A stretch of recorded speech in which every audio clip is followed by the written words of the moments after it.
Welcome to My Favorite Mystic, a podcast about the weird and wonderful world of mysticism. I'm AJ Langley, and today I'm joined by Sean Hannan. Sean teaches history and the humanities at MacEwan University in Edmonton, Alberta, Canada, and is the author of On Time, Change, History, and Conversion, which came out with Bloomsbury in 2020, and also with W. Ezekiel Goggin, Mysticism and Materialism in the Wake of German Idealism, which came out with Routledge this year, 2022. Sean, thank you so much for being here. Thank you for having me. So today you're here to speak to us about Meister Eckhart. Correct. But before we talk about him, let's talk a little bit more about you. How did you find yourself studying mysticism? Well, I actually began my academic trajectory focused more on late antiquity than the Middle Ages, and more specifically on the history of the philosophy of time, which naturally brought me to Augustine of Hippo and some of the weird things he says about temporality in Book 11 of the Confessions. And yeah, I was more interested in connecting him to figures from the Neoplatonic tradition like Plotinus, who also says some weird things about time and eternity in Ennead 3:7. And that's where I started in undergrad and what kind of brought me into grad school. And that first book that you mentioned, On Time, Change, History, and Conversion, is part of Bloomsbury's Reading Augustine series, which is all about trying to connect Augustine to sort of interestingly bizarre modern connections that can maybe make him a little more accessible to the 21st century reader. But my advisor in grad school was Dr. Wilhelmine Otten, who's a scholar of John Scotus Eriugena and the 12th century Renaissance and Emerson and the Transcendentalists. She has wide-ranging interests as well. And it was through her and taking her courses and just working with her at Chicago that I got introduced to the world of the medieval mystics, primarily through visionary women like Hildegard of Bingen. So there's your 12th century Renaissance. Hadovich, right? The Beguine tradition, which I'm sure you know more about than I do. Marguerite Porete, especially. And then from Porete into Meister Eckhart, because there are a lot of interesting parallels in the way that Marguerite and Eckhart discuss self-annihilation and kenosis and all of these kind of technical concepts and terms from contemplative theology. So that was my initial connection. And I remember Professor Otten even saying, why don't you think about connecting some of the issues you're discussing with regard to temporality in Augustine to a medieval figure like Eckhart, right? Is there a tradition there? Is there a radical difference between what Augustine says about time versus what Eckhart says about time? Maybe go in that direction. And so I started going in that direction. Through that, I started going more to medieval conferences like Kalamazoo. And through that, I got connected to the American Cusanist Society, of which I'm now the secretary, which is devoted to the study of Nicholas of Cusa, but also more generally to high and late medieval and early modern intellectual history, and to a degree, contemplative or mystical thought. And once I got involved with the Cusanist Society, then again, my interest and ability to study mysticism and write about it, I think, expanded to some degree. And that led to the other book you mentioned, which is my collaboration with my good friend, Zeke Goggin, where we tried to look at the afterlife of figures like Meister Eckhart, all the way down to the 19th and 20th centuries in German idealism and romanticism and in all sorts of fascinating modern traditions. So I think that mostly sums up my trajectory so far. And those who have caught up on their episodes of this podcast will remember in episode 34, Sam Doubleman singing the praises of the Cusanist Society, and can look forward to Zeke Goggin appearing on our next episode. So it's a little preview of some of the things we might end up talking about next week as well. I'm actually really interested on this idea of temporality and looking for that in Eckhart. Did that prove a fruitful area of investigation? Yes, although maybe not in the way that I expected. One of the things that I found most surprising when I first read Book 11 of the Confessions was all of the things that Augustine says about the present time or the present moment, which can be read as him expressing a sort of skepticism about the reality or integrity of that present moment. And to read him in that way would produce a kind of anti-presentist philosophy of time, basically an understanding of temporality that doesn't make the now or the present moment the most real part of the stream of time or the river of time, the flux, whatever you want to call it. And I thought that was fascinating because I had, even in my scattered reading, I had come across more present focused accounts of temporality. I had done some work in phenomenology, right? So coming out of Husserlian phenomenology, and then you have Paul Ricoeur, who's doing phenomenology of time, but going back to Augustine as well. So they seem to be really obsessing over this present moment. And so I decided to go back and read Augustine and figure out what he was sort of saying about it. And the reading that I arrived at, which not everyone agrees with, and that's fun, is that he is pretty skeptical about the present moment. And he doesn't want to make the now this kind of privileged core of reality. And he doesn't think that we should dwell in the moment or be in the now as if that would provide some sort of salvific effect for us or something like that. So originally, when I started looking at what Eckhart says about time, I was a little weirded out in a different way because he does talk a lot about the now, right? And he has a lot to say about what we mean when we use terms. Here we're talking about Middle High German terms like new being translated into the English now. And he has a lot to say about how that connects not just to our own experience of time, but also to our sense of what divine timelessness or eternity is. So the first thing I noticed was that Augustine, kind of skeptical about making the present the star of the show. Eckhart does want to make the now the star of the show. So maybe these are just two radically different traditions within ancient and medieval Latin Christianity broadly construed. The end, right? Maybe that's the end of the story. Obviously, going back to Eckhart's sermons again and again, trying to track and catalog and compile all the different things he says about the now. And again, how those comments about the now would be read by modern philosophers, like the idealists, like the phenomenologists, and so on, obviously led to a more nuanced understanding, I hope, of what's going on in Eckhart. And so now I would say that Eckhart and Augustine certainly don't agree 100% on issues regarding the philosophy of time. But I do think there are some connections we could draw rooted in how they think of temporality and atemporality that could explain both why Augustine is skeptical of the present and why Eckhart wants us to focus on the now properly understood. And the point you're making is actually a really interesting one. You're saying people might disagree with your interpretations of Eckhart. Eckhart and Augustine would have disagreed with each other. Any group of historians, philosophers, theologians, what have you, we don't just agree on things. You can't just write all historians say, because we don't. We don't agree on anything. I agree. Oh no, what have we done? But I have some quotes on the now. Fantastic. Tell me about the now. All right. So these are some quotations that I believe are all from Sermon 8 of Eckhart. And that's according to the Walsh numbering. As you may already know, there's the Walsh numbering of Eckhart's sermons, and then there's the Joseph Quint older sermon numbering. And you find both, and depending on what kind of scholarship you're reading, and if you're looking at Anglo-American versus German, so it can get confusing. But this is, I believe, Sermon 8 based on the Walsh numbering, which is the version that Bernard McGinn, whose work has been incredibly influential upon me. McGinn basically takes Walsh's translations and reworks them and amends them. So it's that Walsh-McGinn trajectory that I'm mostly working with here. And these are also quotations that we discuss in chapter 2 of our book on mysticism and German idealism, because, as I said before, one of the things that attracts some figures from that era of modern idealism and romanticism, like Franz Xaver von Baader, one of the things that attracts them to Eckhart is this focus on the now and certain ideas about temporal experience or experiences that humans could have within temporality that might sort of lift them out of the everyday flow of time. And I'm not saying that's how Eckhart should necessarily be read, but that's what many modern thinkers find in Eckhart. So some quotations from Sermon 8.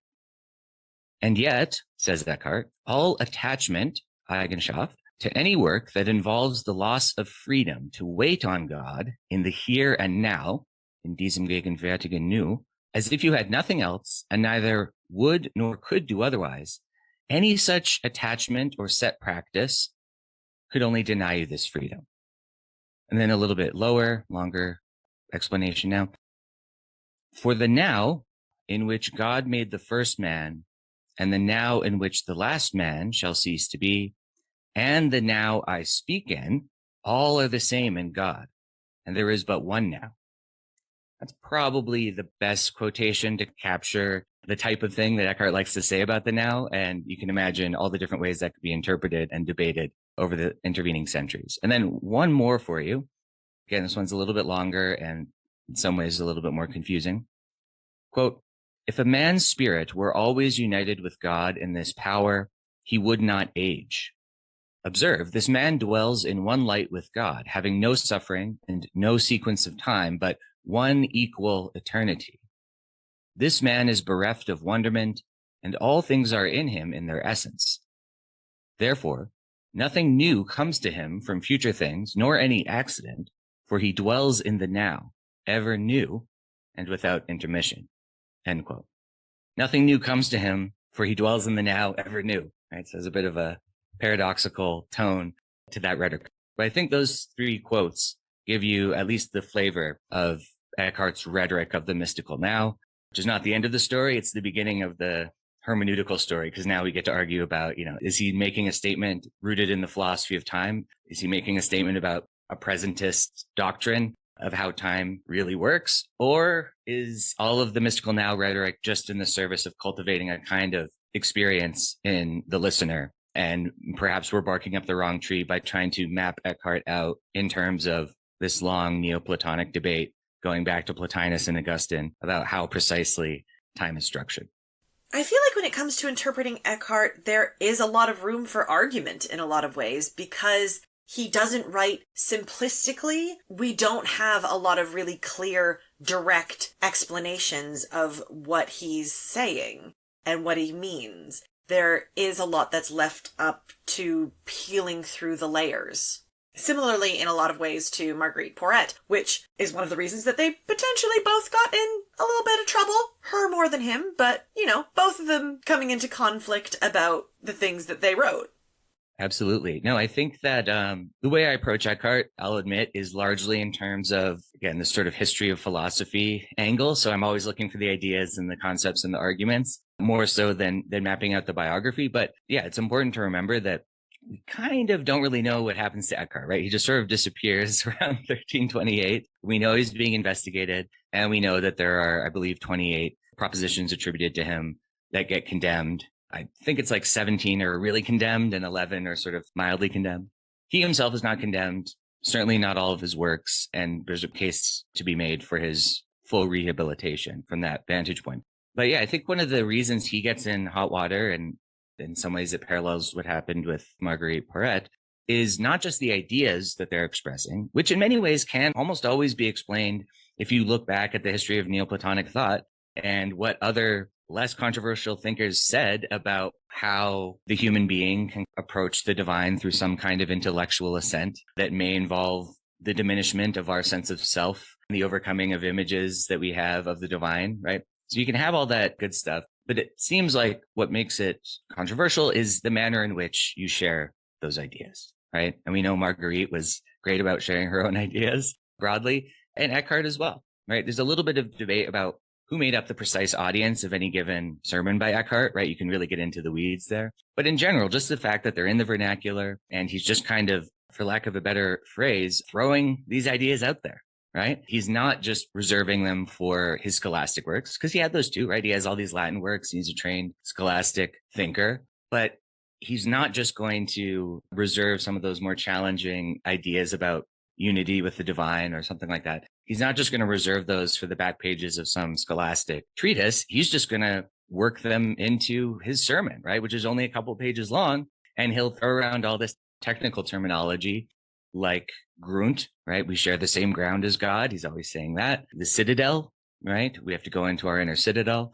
The spark, which is especially controversial given the history of that idea of sort of an inner light. And he'll just weave them in to his exegeses of scripture in ways that boggle the mind. Usually when you see, okay, he's supposed to be talking about Mary and Martha in Luke 10, but what he's saying about the meaning of that passage seems to flip on its head what you'd expect someone in that context to say. And he's willing to bring in these terms that he's not getting from that particular scriptural passage, at least, and give them this pride of place in his exegesis. Yeah. And I think that kind of move is what can get you into a little bit more trouble, I would think. Well, yeah, I mean, you can't just go telling your ideas to anyone. Then they get ideas and think that they don't really need you, and then it's just work. Let's backtrack, though, because this is our first episode on Meister Eckhart. Let's talk a little bit more about him and who he was. What do we know about his life and biography? Sure. So Eckhart is essentially a much younger contemporary of folks like Albert the Great and Thomas Aquinas, right? So if Eckhart, as best we know, he was born in 1260, and Aquinas dies in 1274. Albert dies in 1280, even though he's older than Aquinas. Albert's probably the more direct connection to Eckhart, because it seems like Eckhart entered the Dominican order at a fairly youthful age and was trained at the studium in Cologne. And that studium was clearly associated with Albert. The way I sometimes think of it is Albert the Great is sort of this font of 13th century Dominican intellectual life on every topic, from philosophical abstraction to theological doctrine to alchemy and natural sciences, right? It's all kind of coming down from Albert. And then you have these different Dominicans picking up different aspects and taking them off in their own directions, right? So Aquinas picks up a certain type of rational exploration from Albert and takes that to its logical conclusion. Eckhart picks up on some other elements of Albert's Neoplatonic speculations and takes them in his own kind of contemplative direction, and again, disseminates those ideas to different sorts of audiences. So he comes out of that German dialect speaking Dominican milieu of the late 13th century, bounces around a bit, studies at Paris for a bit, works a lot at various convents associated with the Dominican order in places like Erfurt and later Strasbourg. He teaches at Paris for a while. And then sometime in the middle of the 1320s, the investigations against him sort of pick up speed, right? There's definitely some suspicion of him earlier than that, but that's really when things start to pick up speed. And it seems like he died sometime around 1328, probably on his way to Avignon, where the papal court was located, to explain himself to the authorities there, and ultimately to Pope John the 22nd, the same pope who gets into a bit of a conflict with Ludwig of Bavaria, William of Ockham, Marsilius of Padua, Michael of Cesena, head of the Franciscan order. So it's a pretty tumultuous era for all of these thinkers and their relation to the papacy. And it all sort of culminates in 1329 with the papal bull In Agro Dominico, which is where you get clarification of what exactly was supposed to be wrong with Eckhart. And that kind of leads to Eckhart's legacy being still quite alive, but checkered and controversial going forward, because anyone who wants to build off of Eckhart, for example, Cardinal Nicholas of Cusa in the 15th century will build off of Eckhart, but he'll do so in a way that aims to avoid drawing that same negative attention. So that's, again, very minor biographical detail, but that's a general picture of Eckhart's life and times. And while with some mystics, all we end up left with is hagiographies written by other parties, we actually have a lot of Eckhart's own writings. So can you tell us a little bit about the kinds of things he wrote and what he talked about? Yeah, so I will admit that I mostly am drawn to the sermons. It's that pithy character. It's the boldness and strangeness of the exegesis. It's the fact that he, again, is sharing these ideas with audiences that we might not expect they'd be shared with. But I would not want to leave anyone with the impression that the Middle High German sermons represent anything like the totality of his output. There's lots of modern translations. I like the Classics of Western Spirituality. They have 2 volumes on Eckhart, and they cover a much wider swath of writing. So, for example, he wrote a lot in Latin, works that we would probably describe as fairly scholastic, often commentaries on books of scripture. And then you have non-sermon works like the Book of Divine Consolation, which I think proved to be particularly controversial when Eckhart was being investigated. So he really did cover a lot of different genres. The author/text that I usually kind of contrast with Eckhart in my head is the Cloud author, right? So Cloud of Unknowing has some pretty critical passages about any kind of intellective Dionysianism or a kind of scholastic ascent of reason as something you would have to do before you take the next step into affective contemplation or a kind of ecstatic experience of union with the divine. Eckhart, I put on the other end of the spectrum. Yes, he's trying in a way to be accessible and get these ideas out to people. But at the same time, I think he does want folks to think, right? He does kind of preserve a little bit of that scholastic influence he gets from all of his training and his teaching, right? That's still kind of one major part of the world that he operates in. So more so than some other thinkers, I guess what I would say is that you can think of Eckhart as having one foot in that scholastic stream and one foot in this more popular contemplative stream. And I don't think he sees those as necessarily rivals or in any way mutually exclusive. Whereas some other late medieval mystics would see them as perhaps conflicting and you kind of have to pick one or the other. I think with Eckhart, you kind of don't. And the vast output of his writings across different genres, I think just serves as an example of how he operates in those 2 worlds at the same time. Does he cover similar topics across genres? I mean, sermons tend to be scriptural exegesis, but does he end up covering a lot of the same ideas and themes? In general, I think, he will explore similar ideas in different genres, but he'll place emphasis in different ways. Because again, it's writing for different audiences. If you're trying to convince a fellow Dominican scholastic that your reading of this book of scripture is plausible on some level of intellectual interpretation, then you're going to lean in certain directions. If you're speaking to a different sort of audience in a sermon, it's going to be a little bit different. One other thing that kind of makes Eckhart a little bit different is that he doesn't talk a lot about his own quote unquote mystical experiences, right? So that's very different than a lot of visionaries who the whole point is, let's recount the vision and then let's maybe perform exegesis upon the very vision that I just had. And the great thing about that is you get almost like a autobiographical reflection on what it is like to have a visionary experience, or what it is like to try to pursue some of these mystical practices, like dying to yourself or annihilating your sense of self, or performing kenosis, that is emptying out your sense of self so that all that is left is the grunt or ground that you share with God. So Eckhart will use all of that technical language I just used, but he doesn't render it completely autobiographical. There are a few passages that some people think, he'll say, this may have happened to somebody I know, right? And it's like, oh, he's doing that thing that Paul does where it talks about it in the third person, but actually means himself. But we don't know that for sure, right? And it seems like he kind of wants to keep his cards close to his chest, right? Doesn't necessarily want to lay out on the table exactly what may have happened to him. And so folks have speculated on that. But in general, it seems like he's more interested in occasioning a certain kind of reaction and experience in his audience, rather than just talking about what has already happened to him or become possible for him. So that's how I would make sense of some of the ideas, again, that he's communicating in these sermons. Does he necessarily say, when I go back to the fundamental ground, or when I go into the citadel, this is what I see, or when I find the spark within? It's more about, can he get the audience to undergo this experience using all of these different images, all of which are meant to point beyond themselves? This is something that I talked a lot about with Zeke Goggin, my co-author, was what is exactly going on with images in Eckhart's sermons? Because he's using them all the time, and that makes sense. If you're trying to communicate a point, you'll use imagery, analogy, and so on. But one of the main points he's trying to get across is that we must detach. There's another good Eckhart term we haven't got to yet. Detach from, let go of all images. And so there's kind of this weird thing where he's using the images to invite us to climb up each rung of the ladder, kind of intellectual ascent.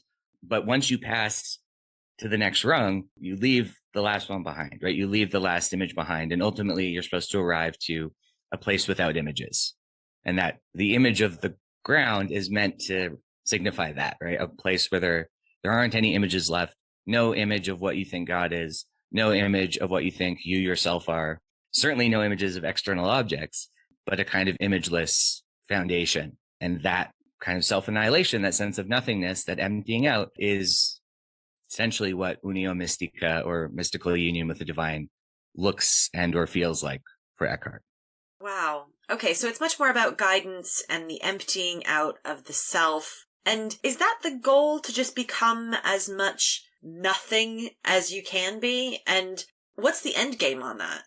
I would say yes, that's how I read the goal. And again, nobody really agrees about this stuff. And I could totally see other interpreters of Eckhart saying that I might be pushing it too far to one side and we have to look at other things he says. But I would say that yes, my reading of the vast majority of Eckhart's sermons is that he's pushing us toward a kind of nothingness, a kind of kenosis and emptying, where we no longer have the basically false idols of who we think we are, right? We can no longer rely on those. And so it's very similar to just good old fashioned negative theology, where we have to smash not just physical idols, but intellectual idols that we have of God. God is my judge. God is my teacher, right? All of those kind of have to get crossed out and superseded. Same thing with ourselves, right? I am this kind of person. I come from this part of the world. I come from this sort of family. I care more about these people in my close proximity than I do about people living far away. All of that kind of stuff really has to be smashed, or again, detached from, through these processes. Just to get a few more technical terms out there, there's Gelassenheit, which sometimes in the past was translated as detachment, but is often translated now as releasement. but it has that same idea of letting go. I would recommend the work of Ian Alexander Moore, who is good on Gelassenheit and its philosophical legacy after Eckhart. Again, 20th century philosophers are really going to pick up on that idea as well. And then there's also, depending on how you pronounce it, modern German, Middle High German, Abgescheidenheit or Abgeschiedenheit is probably what we should translate more directly as detachment. But without getting into the weeds of the exact difference between those two, we can probably just take them as a general sense of letting go that begins with the kind of letting go of attachments to worldly things that you get pretty commonly throughout medieval Latin Christianity, but then extends much further to detaching from attachments to self and to God, which is one of the more controversial sort of statements that someone like Eckhart might make. Now, what is the end game here? Sometimes we read Eckhart as though the end game is a kind of meditative state. Eckhart is often read in kind of like a wider, for lack of a better adjective, new agey setting, right? Where it is a kind of meditative state that we're sort of looking for. Another way of reading Eckhart, and this is something that you find in the work of, and I hope I'm pronouncing his last name right, Alex Dubillay, is a reading of Eckhart that is pushing him in the direction of immanence. So it's not about a kind of meditative withdrawal, really, even though it can kind of sound like that. It's about a kind of transformation that you undergo that then allows you to live in the world, like this material world, the immanent world, in a different way. And then the debate becomes, okay, well, what changed, right? Because if you're not withdrawing to the cloister, Eckhart is very happy to mock his cloistered friends in the Benedictines and other orders. But if you're essentially still living in the world and doing your daily work, has anything changed? What kind of change are we talking about here? And so I agree in a sense that we should see the end game for Eckhart being a transformation that affects this material world. I'm not sure I would follow all of those contemporary readers who discuss these things because they kind of come out of a tradition of figures like Deleuze and how they use immanence. And that's just kind of not the world I come out of. And so I can't really speculate about it. But, and this comes up again in the book I wrote with Zeke, the whole materialism thing, I do think that ultimately Eckhart is talking about a transformation that will affect people's day-to-day lives. Which might in part explain why he does speak to such a broad audience and writes in all these different ways. Yeah, so this isn't about a meditative state that only the most trained of the trained theologians could attempt, right? This hopefully should be something that folks who have to go out and do their work every day, they can have that experience too. And that it might actually change their relationship to their own labor, right? To their own work.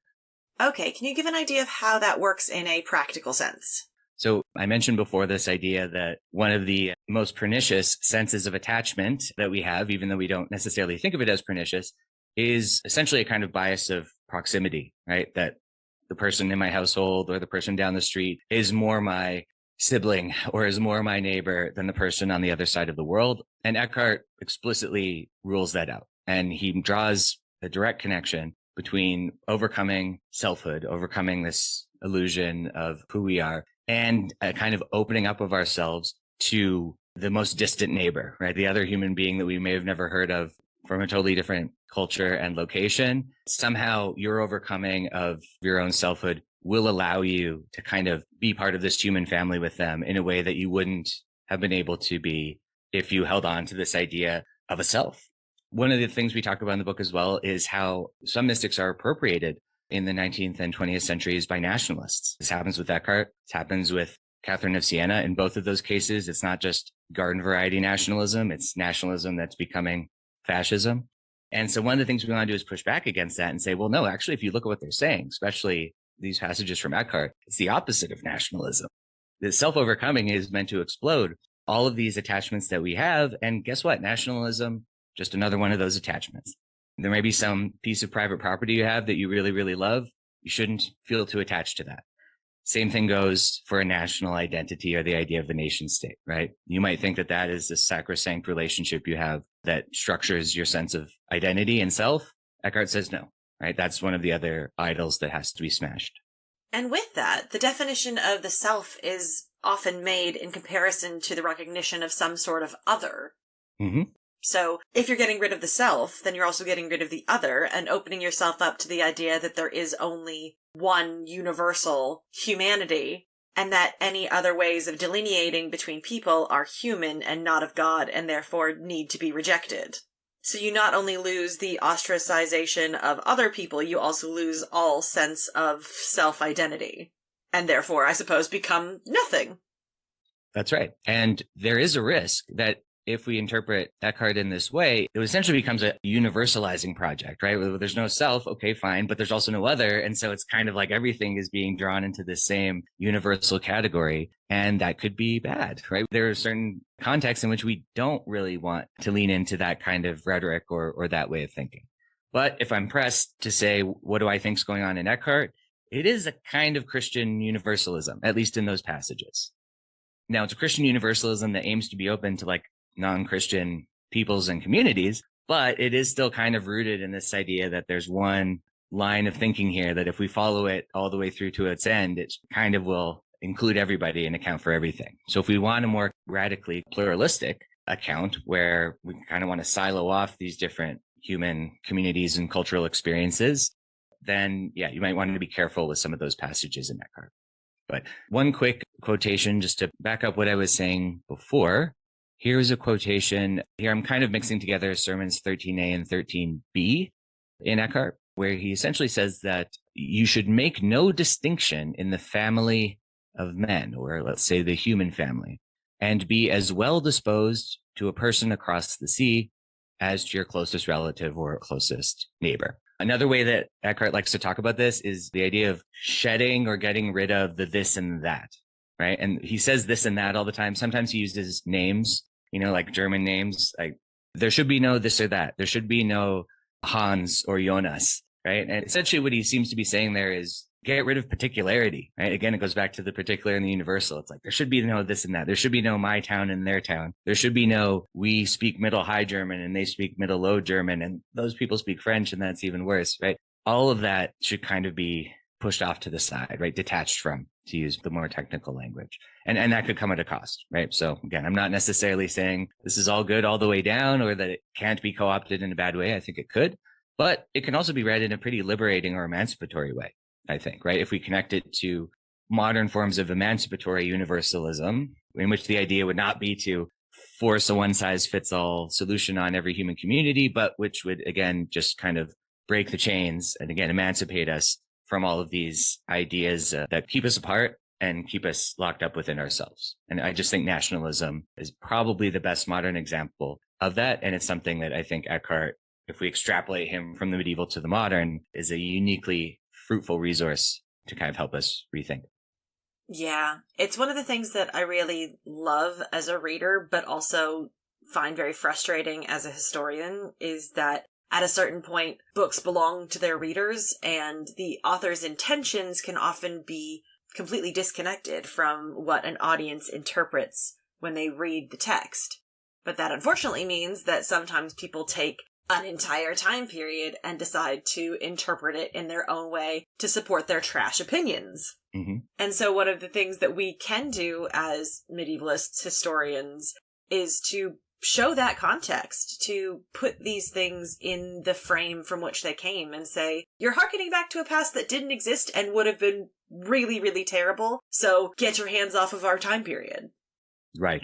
Yes. And so, like I say, 200 years ago, we're already getting these modern nationalistic attempts to appropriate the medieval mystics. 100 years ago, we're getting explicitly fascist attempts. And guess what? Early 21st century, we're getting a new round of fascist attempts to appropriate the Middle Ages and again, kind of create this fake past that they can then use. And so the way we thought about it as we were working on the book is how can we push back against that in a way that is kind of open about what we're doing, right? So we're not saying here is a purely dispassionate scientific analysis of Eckhart's manuscripts. Like we're coming from a point of view, and our point of view is largely defined by pushing back against what you and I have just isolated as a problem. But hopefully we're doing so in a way that does respect the serious historical scholarship and isn't just sort of cherry picking.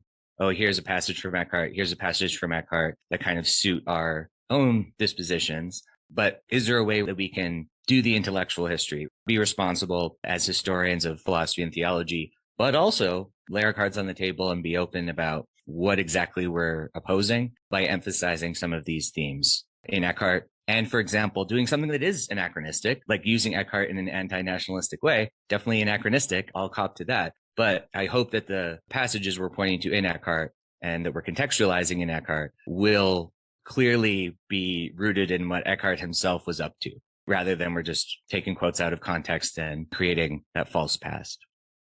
And I think it's really important that when we go into these broader discussions, we are transparent that, we aren't operating in a vacuum, and we do have our own opinions and agendas that we can't help but bring to the work that we do because we are only human. So it's really good to see that acknowledged, and obviously fighting against fascism is always a good idea. But thinking about this idea of these mystics being misused and taken out of context, is there a part of Eckhart's work that you see being misused or even that's just very overplayed at this point? Well, I think that one of the passages that I see coming up the most, and often in the context of modern philosophical engagement with Eckhart's sermons, is this quotation about our sort of sharing of the same I as God, right? And here I'm talking about EYE eyes, although there's all sorts of fun puns we could make about the eye with which we see and the I that goes along with our selfhood. And I said before that there's this idea of sort of sharing the ground with God, and that's key to Eckhart. There's also, another way of articulating that in terms of a sort of intellectual sight or vision. But the problem here is I worry sometimes that this is a passage that does get taken out of context and that sometimes is used more to make a point that the modern philosopher wants to make rather than to dig back into what Eckhart may have been trying to say. So the quotation from Eckhart as it passes through one very important modern philosopher, Hegel, is as follows. The eye with which God sees me is the eye with which I see God. My eye and God's eye are one. In justice, I am weighed in God, and God is weighed in me. If God were not, I would not be. If I were not, so God would not be. It is not, however, necessary to know this, since there are things which are easily misunderstood and which can only be grasped in the concept. All right, so that's already a loaded quote. You can see which elements might be a little controversial, and it even has this sort of meta quality where within the quotation itself, it's admitted that what has just been said could be taken in a sense that is completely different from the intended meaning. And so one way that some modern thinkers would read this quote, I think it would be reductive to say that Hegel does this, because I think Hegel's more interested in connecting to this idea of kenosis and self-emptying and kind of using that model to explain what happens with spirit or Geist. So let's set Hegel aside for now. But there's some modern readers who would see this quote and they would interpret it kind of as an elevation of the human subject. They would say, perhaps, that with a line like, if I were not, God would not be, we're sort of bringing the human up to the level of the divine, and even seeming to make the divine depend upon the human for its reality, for its very being. And I don't think that's exactly what Eckhart's going for, because what Eckhart's going for, as we've touched upon already, is not an elevation of the human subject to the level of the divine, but more a diminution, right? A lessening, an emptying out, an annihilating of human subjectivity or the self, such that nothing is really left over but the grunt we share with God, something like that. So it's not an elevation, but some folks, I think, want it to be an elevation because their sense of mystical experience is more about humanity becoming godlike, and again, a kind of valorized sense. And that's different, I would suggest, from Eckhart's attempt to kind of draw us down, right? To sort of humble us and force us to overcome these false idols we have of our own selves. I really like that because it does fit in with this idea of getting rid of all of these constructions and categories. God, in terms of my individual human conception of what God is still a human conception. So needing to get rid of that as well makes sense with the overall process that Eckhart is talking about. So you need to free yourself from your own conceptions of what God is. Not necessarily that God as a being relies on your interpretation of them, but rather the opposite, that is a limiting factor. It's a limited understanding of the divine. I like that. We are coming to the end of time now, which means I've just got to ask you the final question of the podcast, which is, what is it that makes Eckhart your favorite mystic? Why do you like him so much and keep coming back to him? I would say that what I find most compelling about Eckhart is that his critique of selfhood lends itself to concrete changes in our actual lived experience of the world, right? So the material, immanent world of time and matter and ethics and labor, right? The actual work that we do. So you see this actually pop up in all sorts of interesting ways in Eckhart's sermons. One great example I always come back to is his rereading of Mary and Martha in Luke 10. So there's a certain expectation that Eckhart's audience probably would have had about why Mary is elevated above Martha in that scene, where Mary is sort of sitting at the feet of Christ, where Martha is engaged in busy work, right? She's running around the house trying to do all of this labor. And the audience might expect, okay, Eckhart's going to use his mystical rhetoric to explain why Mary's contemplation of the divine incarnate is superior to Martha, who's too attached to the material world, right? You might expect that that's what he's going to say. He doesn't say that. He flips it, right? He inverts the more common interpretation of that scene, and he makes Martha the hero to be emulated, not Mary, right? Mary stands in for a kind of idle contemplation. Martha stands in for the idea that you can undergo this sort of inner transformation that Eckhart's talking about with self-annihilation and kenosis and the ground and everything, and then go back out into the world. And that your engagement with the world will sort of be qualitatively transformed by this inner experience. But you're not leaving the world. You're still going to be engaged, but you're going to be engaged in a different way and in a better way, ideally. Now, I would say that that should pay dividends for ethics, right? The way that you ethically relate to other human beings will be different if you undergo this process of self-annihilation. And that's what we discussed when we talked about how Eckhart uses this idea that we should identify with people on the other side of the world just as much as the people who are close to us. That's an ethical transformation that you should be able to undergo if you pursue self-annihilation and kenosis. I would add to that, and this is a little more debatable, but I think it's true, that the way that you relate to your own labor, the way that you relate to your own daily work within and upon the material world, that also can undergo a sort of qualitative transformation through these same practices. And if I'm going to point to one last interesting connection or authority on that matter, I would suggest that people take another look at Max Weber's work on the Protestant ethic and the spirit of capitalism. This is work I find that a lot of people talk about, but fewer and fewer people have actually sat down and read it. If you look at it, you'll see that Weber actually likes to cite late medieval Dominican mystics like Johann Tauler, who's coming right after Eckhart in the same German Dominican tradition, and all of the things that folks like Tauler and Eckhart will say about work and how your relationship to your own daily labors can be transformed in this way. One last quotation that I think ties together these themes in Eckhart, the idea of overcoming the self, undergoing an ethical renewal that leads to a new relationship with the world, and connecting that to actual works that you do in that world, is a quotation from Sermon 3. So maybe I will end with that. Absolutely. Let's have it.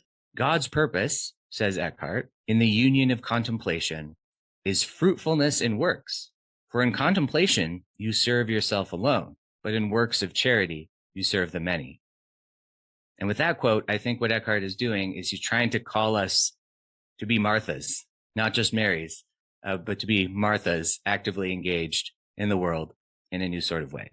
Incredible. And Go Be Martha is a great slogan for literally anyone's life. Who doesn't love a confusing tagline? Sean, thank you so much for joining me today and for telling me all about Meister Eckhart. Thank you for having me. It was great having you. And thank you all for listening. Follow us on Twitter at MyFaveMystic. Send the podcast to someone if you think they'll enjoy it. And join me next time when I speak to W. Ezekiel Goggin about George Bataille.